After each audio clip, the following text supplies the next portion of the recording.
آپ ہماری اپلاڈ کریں ہمیں کہ جی ہم اپنی پوزیشن جو تھے اس سے ہم نے لچک دکھائی. ہم ان 3 جو ہے جنہوں نے ڈاکہ ڈالا ہوا ہے الیکشن کے اوپر، ہمامی مینڈیٹ کے اوپر، ان کے ساتھ تو بات چیت کرنے پر راضی نہیں تھے. بٹ جہاں پر آپ نے رؤوف صاحب جہاں پر آپ نے لچک دکھائی تھی تو وہاں پر اس کو کنکلوڈ بھی ہونے دیتے تاکہ جو سپوائلر تھے مذاکرات میں وہ ملبہ آپ کے اوپر نہ آتا، آپ کی جماعت پہ نہ آتا، وہ حکومت میں ہوتا کہ مذاکرات میں یہ سیریس ہی نہیں تھے. ہم جو کر سکتے تھے وہ ہم نے کیا، لیکن یہ بالکل انٹرسٹڈ نہیں ہے کہ مذاکرات آگے بڑھیں. اور اس کی وجہ بھی بڑی کلیئر ہے، میرا خیال ہے ہم سب کو سمجھ آ جانی چاہیے. دیکھیے اگر یہ مذاکرات کامیاب ہوتے ہیں تو یہ اس کا مذاکرات کی کامیابی کا ایک ہی انجام ہوگا کہ ان کی حکومت جو ہے وہ ڈسمس ہو جائے گی، وہ چلی جائے گی. کچھ نہیں بگڑا. اگر وہ جوڈیشل کمیشن بنانا چاہتے ہیں تو کل اس کا اعلان کر دیجئے، اور اس کے بعد جیسا کہ میں نے عرض کیا کہ ہم خان صاحب کے پاس جائیں گے اور ان سے کہیں گے کہ آگے کی ڈائریکشن ہمیں دیں. رائٹ. رؤوف صاحب آخر میں واٹس نیکسٹ؟ کیا ایک فل تھروٹل پروٹیسٹ پاکستان تحریک انصاف کی طرف سے ایکسپیکٹ کیا جائے یا اس سے قبل اپوزیشن جو ایک گرینڈ الائنس آپ بنانے کے خواہش مند آپ کی جماعت نظر آ رہی تھی اس پورے عرصے میں، لیکن ابھی حالات یہ ہے کہ مولانا فضل الرحمان صاحب بھی جو ہے وہ بڑے ڈسگرنٹل نظر آتے ہیں جب سے اس مذاکرات کے عمل کا آغاز ہوا ہے، سو ان کو بھی منایا جائے گا. کیا ہوگا؟ پاکستان تحریک انصاف پلان کیا کر رہی ہے؟ ہم تمام سیاسی جماعتوں کے ساتھ، سیاسی سٹیک ہولڈرز کے ساتھ رابطے میں ہیں. ہم ان کو آج بھی ان کے ساتھ ملاقات ہوئی ہے اور ہم ملاقات کرتے رہیں گے. ہم چاہیں گے کہ یہ جو ہمارا پلیٹ فارم ہے اس کو ایکسپینڈ کیا جائے، زیادہ سے زیادہ جو سیاسی سٹیک ہولڈرز ہیں وہ اس میں شامل ہوں تاکہ اس پلیٹ فارم کو زیادہ افیکٹو بنایا جا سکے. جہاں تک آگے کی بات ہے تو وہ جب یہ مذاکرات اپنے حتمی انجام کو پہنچیں گے 31 تاریخ کو جو اوریجنل ڈیڈ لائن تھی ہماری، اور اس بعد ہی ہم لوگ فیصلہ کریں گے کہ اب کیا لایا عمل جو ہے وہ ہم نے اختیار کر. پاکستان تحریک انصاف میں اب وہ سخت نہیں رہی 26 نومبر کے بعد، تو لہٰذا وہ پہلے سے اینٹیسپیٹ کریں کہ ان کو پتہ ہے کہ آپ لوگوں کو کاؤنٹر کس طرح سے کرنا ہے. وہ بھی یہی ہیں، ہم بھی یہی ہیں. اٹھے گا جب میں سر فروشاں پڑیں گے دارو رسن کے لالے، کوئی نہ ہوگا کہ جو بچا لے. وہ آپ بھی دیکھیں گے، ہم بھی دیکھیں گے کیا ہوتا ہے. میری ذاتی امید ہے کہ ہم اس نہج تک نہ پہنچیں اور ہم مذاکرات کے ذریعے ہی معاملات کو طے کر لیں، جس کی رسپانسبلٹی جو ہے وہ صریحاً میں نے پہلے بھی کہا ہے وہ حکومتی وفد کے اوپر آتی ہے. تھینک یو سو مچ رؤوف صاحب، بہت شکریہ. وقت ہوا ایک بریک کا.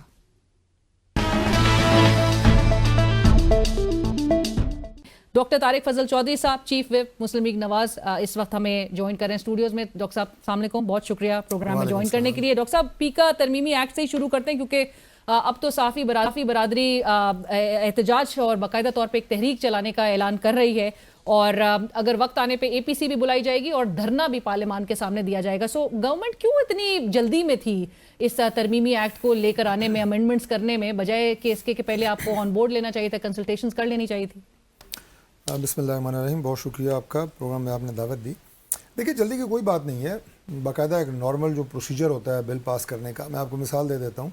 اگر کوئی بل جو ہے وہ امینڈمنٹ بل ہے یا نیا بل ہے، وہ اگر اسمبلی میں لے ہوتا ہے تو جلدی یہ ہوتی ہے کہ دیر اینڈ دین پارلیمنٹ اختیار رکھتی ہے کہ اسے پاس کر دے. اسی دن شام کو وہ سینٹ میں آئے، سینٹ بھی اختیار رکھتی ہے اسے پاس کر دے، اور پھر اگلے دن پریزیڈنٹ اسے سائن کر دیں. یعنی 1 یا 2 دن کے اندر کوئی بھی نئی قانون سازی ہو سکتی ہے یا پرانی قانون سازی میں امینڈمنٹ ہو سکتی ہے. یہ بل تو بڑی نارمل سپیڈ سے جا رہا ہے. یعنی یہ اسمبلی میں آیا، اسمبلی سے ریفر ہوا اسٹینڈنگ کمیٹی انٹیریئر قومی اسمبلی کی، جس کا میں خود ممبر ہوں، وہاں سے پاس ہوا، وہاں سے دوبارہ نیشنل اسمبلی گیا، نیشنل اسمبلی سے جب پاس ہوا اس کے بعد سینٹ گیا. سینٹ پاس کر سکتی تھی لیکن نہیں کیا، انہوں نے اسٹینڈنگ کمیٹی سینٹ کو بھیجا انٹیریئر، وہاں سے پاس ہوا، پھر یہ سینٹ آئے گا. سو یہ بڑے ایک نارمل طریقے سے، اور سینٹ میں تمام لوگوں کی وہاں پہ پریزنس ہوتی ہے، اپوزیشن پارٹی کے لوگ ہوتے ہیں، اس پہ بحث و تمیز ہوتی ہے اور اس کے خد و خال کا جائزہ لیا جاتا ہے، اس کے پروز اینڈ کونس دیکھے جاتے ہیں. تو پورا موقع دیا گیا ہے تمام پارٹیز کو کہ وہ اس کے اوپر اپنی تمام جو ماہرانہ رائے ہے وہ دیں، اور جس کے اوپر اعتراض ہے وہ کریں. لیکن ساتھ ساتھ PFUJ پھر کیوں احتجاج کر رہی ہے؟ وزیر اطلاعات عطا طارق صاحب کو آ کے کیوں ان کو ایک ان کے غصے کو کم کرنے کی نوبت آپ نے دیکھی تھی؟ گزشتہ ہفتے بھی افشورنس دے رہے تھے. دیکھیے پہلی بات تو یہ ہے کہ انہیں اعتماد میں لینا یا ان سے کنسلٹیشن ہونی چاہیے تھی. میں تو ظاہر ہے میری جو نیچر آف جاب ہے تھوڑی ڈفرینٹ ہے ایز چیف وپ، لیکن جو کنسرنڈ ہمارے لوگ کام کر رہے ہیں اس بل کے اوپر، انہیں کانفیڈنس میں لینا چاہیے. اس میں کون سی ایسی بات نہیں ہے.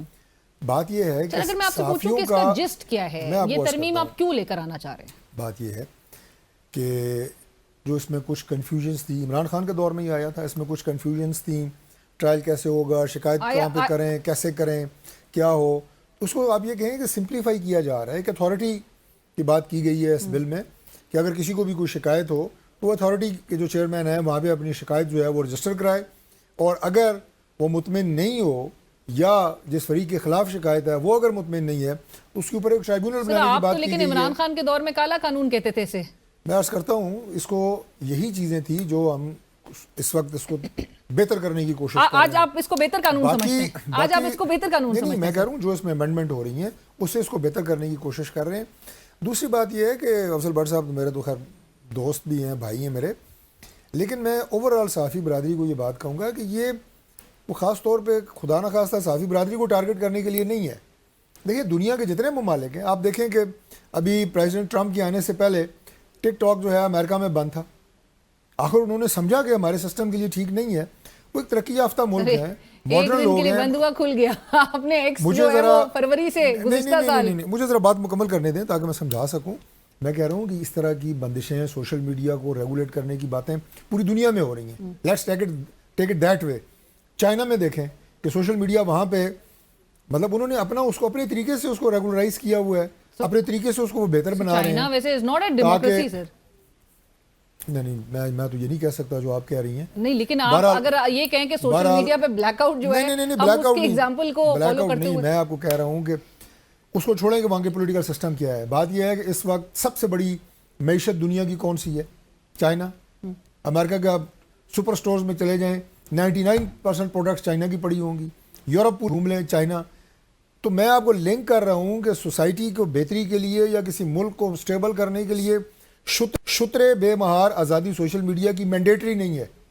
میں اس کو اس انداز سے بات کر رہا ہوں. دوسری بات یہ میں دوسری بات یہ کر رہا ہوں کہ میڈیا کی بھی ایک لمٹ ہونی چاہیے. دیکھیں بات یہ ہے کہ میرے آئینی حقوق ہیں، وہ مجھے مکمل کرنے دیں. آپ بہت زیادہ انٹرپٹ کرتی ہیں، وہ بات ناظرین تک جا نہیں رہتی، ہر جملے کے بعد ایک بات آپ ایڈ کرتی ہیں. بات یہ ہے کہ میرے اپنے آئینی حقوق ہیں، ٹھیک ہے جی، جس میں آزادی رائے میرا ایک حق ہے جی، لیکن آپ کے بھی اپنے ایک آئینی حقوق ہے نا. میں اپنے آئینی حقوق کو استعمال کرتے ہوئے آپ کے آئینی حقوق کو میں ڈسٹرب نہیں کر سکتا. اور وہ آپ کی پرائیویسی ہے، وہ آپ کی عزت نفس ہے، وہ آپ کی ریسپیکٹ ہے. ساری باتیں ہیں نا. یعنی میری آئینی حقوق آزادی رائے اگر اتنی وہ مادر پدر آزاد ہو جائے جس سے میرے شہر سے کوئی بندہ مطلب خدا نہ خواستہ آپ اس کو اس حد تک لے جائیں کہ لوگوں کی عزتیں اچھل رہی ہیں، جھوٹے الزام لگ رہے ہیں، لوگوں کے گھروں میں جناب فتنے فساد ڈلے ہوئے ہیں، باتیں غلط ہیں. کسی بھی مہذب معاشرے کے اندر حد ہوتی ہے کسی چیز کی. ایک تو یہ بات ہے، اور یہ ہمارے معاشرے میں آپ مانیں اس بات کو کہ سوشل میڈیا کی کوئی حد نہیں ہے.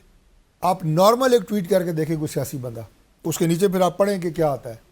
یقین کریں جو ڈیسنٹ لوگ ہیں وہ مطلب ان کے لیے تو ٹویٹ کرنا مشکل ہو گیا ہے.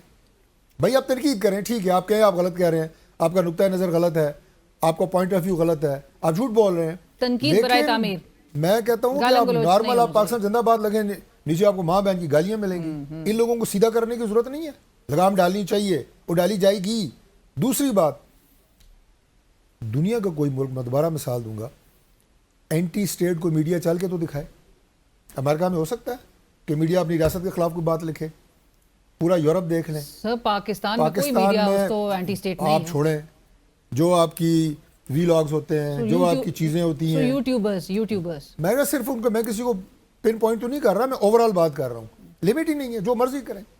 یہ ابھی جو حالیہ واقعہ ہوا 26 نومبر کا، میں نے پاکستانی باہر بیٹھے دیکھے پوری دنیا کو کنونس کر رہے ہیں جناب کہ 250-300 لاشیں بندے مار گئے ہیں جناب، اوپر گد پھر رہے ہیں ڈیپ. چونکہ میں نے خود دیکھی ہیں وہ وی لاگز. میں اتنا یعنی اس سے ڈسٹرب ہوا کہ میں نے کہا دیکھیں آپ کوئی واقعہ اگر شکاگو میں ہو جاتا ہے اور شکاگو کو کوئی بندہ اسلام آباد میں آ کے پریس کانفرنس کرے اور کہ یہ واقعہ یہ ہوا، میں اور آپ ضرور مانیں گے. تو جو پاکستان کو ریپرزینٹ کرتے ہیں باہر، سو کالڈ جو جرنلسٹ ہیں، وی لاگر ہیں، جو کہانیاں وہ کر رہے ہیں وہاں پہ جا کے ملک کو بدنام، یہ ملک کو بدنام کر رہے ہیں، اینٹی اسٹیٹ ریاستی اداروں کو بدنام کر رہے ہیں. اگر آپ کا پھر پوائنٹ آف ویو اور ملک کے حالات کی صحیح پکچر شو کرنے کے لیے وزیر داخلہ محسن نقوی صاحب تو امریکہ چلے گئے. جو ملاقاتیں وہاں پر اس وقت وہ وہاں پر کر رہے ہیں، ان کی تو ابھی گزشتہ کچھ دنوں سے آپ کے علم میں بھی ہوگا کہ وہ ایک ایونٹ کا حصہ تھے جس میں کو اسپانسرڈ جو ہے وہ new federal state of China تھا، وہ گروپ جو کہ چائنیز کمیونسٹ پارٹی کے خلاف جو ہے وہ بڑا ایکٹیو گروپ ہے. وزیر داخلہ اس تقریب میں شرکت کرتے ہیں جس کا برملا وہ تو خیر ڈینائی کر رہے ہیں، لیکن تمام فوٹیجز سب کے سامنے ہیں. حکومت کو اس حوالے سے ادراک ہے؟ حکومت کو ادراک ہوگا، مجھے نہیں ہے، اس لیے میں اس کے اوپر کوئی تبصرہ نہیں کروں گا. سینسٹیو بات ہے. چائنا ہمارا یعنی وی آر آئرن بردرز، ہمارے ان کے ساتھ جو تعلقات ہیں وہ مثالی ہیں. وزیر اور داخلہ یہ نہیں دیکھیں، وہ وزیر داخلہ کی بڑی ایک سینسٹیو پوزیشن ہے، اور اس کے ساتھ ساتھ جب اس طرح کی کوئی میٹنگز ہوتی ہیں، ظاہر ہے فورن آفس کا سٹاف آپ کو اسسٹ کر رہا ہوتا ہے. فورن آفس نے کہا کہ وہ ان کا نجی دورہ ہے، لیکن وہ کہہ رہے ہیں کہ گورنمنٹ آف پاکستان، آپ لوگ کا تو پوائنٹ آف ویو وہاں پر اس لیے میں کہہ رہا ہوں کہ چونکہ گورنمنٹ تو واقف ہوگی، میں اس قسم کی کنٹروورسی جو آپ کہہ رہی ہیں میں اس سے واقف نہیں ہوں، لہٰذا اس پہ کمنٹ کرنا بنتا نہیں. Right, but on the whole وزیر داخلہ نے وہاں پر ہی جب وہ خطاب کر رہے تھے اور صحافیوں سے گفتگو کر رہے تھے تو انہوں نے کہا کہ جو پاکستان کے خلاف ہتھیار اٹھائے گا تو اس کے خلاف اس کا بندوبست جو ہے وہ پوری طریقے سے کیا جائے گا. اور جو پاکستان کے حوالے سے وہ کہہ رہے ہیں کہ امریکہ کے ساتھ مل کے دہشت گردی کے حوالے سے بھی ایک نیا پلان جو ہے وہ تشکیل دینا ہے. بٹ بہرحال طارق صاحب، موونگ آن، جوڈیشل کمیشن بنانے کی جو استدعا ہے اور جو مطالبہ تھا پاکستان تحریک انصاف کا، انہوں نے تو کہا کہ ان کو لگا کہ آپ لوگ نہیں بنا رہے، لہٰذا انہوں نے مذاکرات سے ایگزٹ لے لیا unilaterally. Any second thoughts on that? Judicial commission حکومت کلیئر ہے نہیں بنائے گی؟ میں آپ سے سوال پوچھتا ہوں، جو آپ نے کہا کہ انہیں لگا، کیسے لگا کہ ہم نہیں بنا رہے؟ انہوں نے آپ کو 7 دن کا ٹائم دیا تھا. 7 دن پورے ہونے دیتے نا. وہ کہہ رہے تھے 7 دن تو پورے ہو گئے تھے، آپ نے کہا 7 ورکنگ 31 جنوری کو 7 دن پورے ہو رہے تھے، اور وہ اس سے پہلے ہی انہوں نے ایک بہانہ بنا کے وہ ایگزٹ لے لیا. میں میری تو سمجھ سے باہر ہے. ہم تو بڑے آپ ہی کے پروگرام میں کیا کہ گیا تھا، اور جب یہ مذاکرات نہیں شروع ہوئے تھے اس سے پہلے بھی میں ان لوگوں میں سے ہوں اپنی پارٹی کے جو کہتے تھے مذاکرات کریں، سیاست کو سیاسی انداز سے کریں. آپ سیاست کو یہ نہ کریں کہ ہر دوسرے ہفتے کے بعد آپ لشکر کشی آپ شروع کر دیتے ہیں اور جتھے لے کے مسلح آپ اسلام آباد میں حملہ ور ہوتے ہیں. دس از ناٹ پالیٹکس. مذاکراتی عمل کے اوپر جو خودکش حملہ ہے یہ تو تحریک انصاف نے کیا ہے نا. اس کو آپ لوگ کی طرف سے رابطہ کیا گیا؟ ویسے ہم تو ابھی بھی کہہ رہے ہیں، میں تو ابھی آپ کے پروگرام میں بھی کہہ رہا ہوں. آج ایک اور پروگرام تھا تحریک انصاف کے فیصل چوئی صاحب کے ساتھ. میں نے کہا آپ کی وساطت سے میں آپ کی جماعت کو کہہ رہا ہوں کہ اس مذاکرات کا حصہ بنے. ہم ملک کو بہتر کی طرف لے کے جانا چاہتے ہیں. ہم نہیں چاہتے کہ دیکھیں جب آپ بیٹھیں گے نہیں، ایک دوسرے کو پوائنٹ آف ویو نہیں دیں گے، ہم آمنے سامنے بیٹھے ہیں، میں آپ کی بات سن رہا ہوں، میری بات سن رہے ہیں، بھلے اختلاف کریں ایک دوسرے سے، لیکن پتہ تو لگے کہ آپ کیا چاہتی ہیں، میں کیا چاہتا ہوں، یہاں کیا بات کرنے آئی ہیں، ناظرین دیکھ رہے ہیں. تحریک انصاف جب آپ سے مطالبہ کر رہے کہ آپ جوڈیشل کمیشن بنانا چاہتے ہیں، نہیں بنانا چاہتے؟ دیکھیں جوڈیشل کمیشن بننے میں حرج کوئی نہیں ہے. میرا خیال ہے ہوش کے ناخن لیں گے، کیونکہ آگے وہ یہ سارے دنگا فساد کر چکے ہیں، سڑکیں وہ ناپ چکے ہیں، اور اس سے انہیں کچھ حاصل نہیں ہوا. ان کی جماعت کو نقصان ہوا ہے، اس سے ملک کو نقصان ہوا ہے، اس سے سسٹم کو آگے چلنے دیں گے، ملک آگے بڑھے گا، ہر پاکستانی کا فائدہ اس میں ہے. Right, thank you so much doctor صاحب، بہت شکریہ. پروگرام میں وقت ہوا ایک بریک کا. اور ناظرین، 26ویں آئینی ترمیم کے خلاف دائر درخواستوں پر آج سماعت. وہ آئینی بینچ جو کہ 26ویں آئینی ترمیم کے ایک پروڈکٹ سمجھا جاتا ہے، وہ جسٹس امین الدین صاحب کی سربراہی میں 8 رکنی بینچ اس کیس کی سماعت کر رہا تھا. لیکن یہ کیس جو کہ ایک انتہائی اہم معاملہ ہے، 3 ہفتے تک ملتوی کر دیا گیا ہے، اور اس کے ساتھ ساتھ ہی جو جوڈیشل کمیشن آف پاکستان ہے اس کا اجلاس بھی 11 فروری کو طلب کیا گیا ہے، جس میں سپریم کورٹ کے 8 ججز کی اپوائنٹمنٹس کنسیڈر کی جائیں گی. سو یہ معاملہ ہمیں اور یہ کیا اشارہ دے رہے ہیں، کیا انڈیکیٹ کر رہا ہے، اتنا اہم ترین معاملہ 3 ہفتے تک ملتوی ہونا، اور جو پٹیشنرز ہیں وہ کیا رائے رکھتے ہیں اس حوالے سے ہمیں جوائن کر رہے ہیں سینئر سیاستدان ماہر قانون مصطفیٰ نواز کھوکھر صاحب. کھوکھر صاحب السلام علیکم، بہت شکریہ پروگرام میں جوائن کرنے کے لیے. آپ نے جس طرح سے آج کہا کہ اس وقت ملک میں 2 سپریم کورٹ کام کر رہی ہیں اور پورا نظام انصاف کرپل ہو کر رہ گیا ہے، 26ویں آئینی ترمیم کا معاملہ جس پر اتنے احتجاج اور اتنی آوازیں وکلا برادری کی جانب سے بلند کی گئی تھی اس کے خلاف، کیا یہ واقعی اتنا غیر اہم معاملہ تھا جسے 3 ہفتے تک ملتوی کر دیا گیا؟ اور اس سے ساتھ ساتھ ہی ہم یہی دیکھ رہے ہیں کہ جے سی پی کا بھی 11 فروری کو اجلاس طلب کر لیا گیا. جی شکریہ. پہلی بات تو یہ کہ میں تو نہیں سمجھتا تھا کہ یہ 3 ہفتے تک اس کو دوبارہ سننے کے لیے رکھا جائے گا. ہماری استدعا تو آج آئینی بینچ کے سامنے یہی تھی کہ فل کورٹ، بلکہ صرف میں ایک پٹیشنر نہیں ہوں، اور بھی بہت سارے پٹیشنرز ہیں، اور سب کی یہی استدعا تھی کہ یہ معاملہ فل کورٹ کے سامنے جانا چاہیے. اور فل کورٹ اگر اس بارے فیصلہ کرتی ہے تو وہ ایک زیادہ قابل قبول فیصلہ ہوگا، اور اگر ہمارے خلاف بھی فیصلہ آئے تو وہ سر آنکھوں پر ہوگا کہ تمام